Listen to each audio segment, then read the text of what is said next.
સુરત શહેરના ward number 3ના સીમાડા વિસ્તારની વિવિધ સોસાયટીઓના આગેવાનો દ્વારા આજરોજ કાપોદ્રા વિસ્તારમાં જે ઇજનેર અધિકારી છે એમની હાજરીમાં આજે આ સૌ લોકો દ્વારા રજૂઆત કરવામાં આવી છે। જે રીતે સ્માર્ટ મીટર શહેરની અંદર અને વિસ્તારોમાં મૂકવાની શરૂઆત થઈ છે અને એની અંદર જે ગેરરીતિઓ થઈ રહી છે એ બાબતે સોસાયટીના તમામ સભ્યો સાથે રહીને એક આવેદનપત્ર આપેલું છે કે અમારી સોસાયટીઓની અંદર કોઈ પણ સંજોગોની અંદર ગેરકાયદેસર તરીકેથી જે સર્વે કરી ગયા છે, સોસાયટીમાં પ્રવેશ કરી ગયા છે, એનો વિરોધ છે। સાથે સાથે અમને જે પણ હાલમાં જે ડિજિટલ મીટરો છે એ ડિજિટલ મીટરોની અંદર કોઈ વિસંગતતાઓ નથી, તેમ છતાં બળજબરીપૂર્વક તમે રાષ્ટ્રહિતના નામની વાતો કરીને ભરમાવીને જે સ્માર્ટ મીટર મૂકી અને એડવાન્સ પૈસા લેવાની જે વાત કરો છે એનો અમે સખત વિરોધ કરી છે।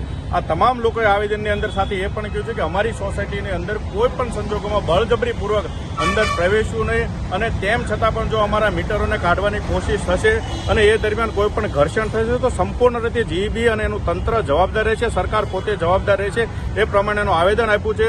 હાલના દિવસોમાં આ તમામ લોકોએ જ્યારે રજૂઆત કરી કે સ્માર્ટ મીટરથી શું ફાયદા છે ત્યારે આ તંત્ર એ ફાયદાઓ દર્શાવી શક્યું નથી। કોઈ પણ વ્યક્તિ પાસે આનો સ્પષ્ટ જવાબ નથી। માત્ર ને માત્ર રાષ્ટ્રહિતના નામે આ સ્માર્ટ મીટર જરૂરી છે એવું કહીને લોકોને મૂર્ખ બનાવવાની કોશિશ થઈ રહી છે।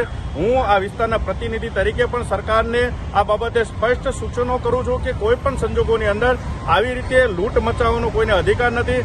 જ્યારે આ દેશના વડાપ્રધાન પોતે એવું કહેતા હોય કે દેશના 80 કરોડ લોકોને હું અનાજ આપું છું ત્યારે એમનું પેટ ભરાતું હોય છે, તો આવા લોકો પાસેથી એડવાન્સ વીજળીના નામે પૈસા લેવાનો વડાપ્રધાનને કોને હક આપ્યો છે? શા માટે આવી પોલિસીઓ લોકોને લૂંટવાની બનાવવામાં આવે છે? એનો સખતમાં સખત શબ્દોની અંદર વિરોધ કરીએ છીએ અને આગામી સમયની અંદર પણ જો સરકાર બળજબરીપૂર્વક કરશે તો તમામ રહીશો સાથે અમે જન આંદોલન કરીશું અને સરકારને આ નિર્ણયને પાછો ખેંચવા માટે ફરજ પાડીશું। જય હિન્દ, જય જય ગરવી ગુજરાત।